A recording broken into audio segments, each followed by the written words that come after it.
दीर्घ 10 घंटार गणति पर सरिला रायगड़ार अधिष्ठात्री देवी मां मझी घरियाणी मंदिर 9टी हुंडीर गणति। हुंडीरू नगद 94,49,054 टंका संग्रह होईछि। ता सहित 93 ग्राम 1 मिलीग्राम सुना, 2 केजी 170 ग्राम ओजनर रूपा सहित 7टी विदेशी मुद्रा भी मिली। सोमवार सकाळ 10:30 समय गणति आरंभ होइतिला। गणति रे 200 जन स्वेच्छासेवी नियोजित होते। रायगड़ार अधिष्ठात्री देवी मां मझी घरियाणी मंदिर दान हुंडी 6 मास पर खोल जाइए। देवोत्तर विभाग, स्थानीय तहसीलदार, आरआई, मंदिर परिचालना कमिटीर सदस्य और पुलिस तत्वावधान में मंदिर परिचालना कमिटीर कर्मकर्ता उपस्थिति में गणति करा जायथिला।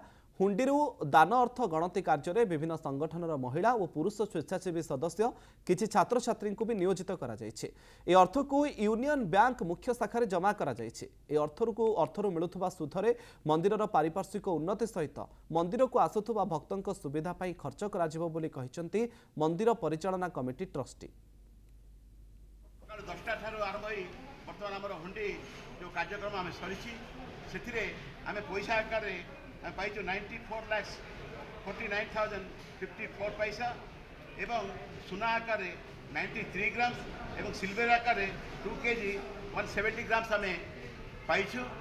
आ एथिरे मध्य हमर रायगड़ार स्वेच्छासेवी संगठन माने हमको बहुत साहाय्य करछन्ती। स्पेशली आम जो महिला मान अच्छा वेंकटेश्वर कल्याणी मंडप महिला समिति तथा माँ मझीराणी मंदिर महिला समिति एमाने साहाय्य करछन्ती।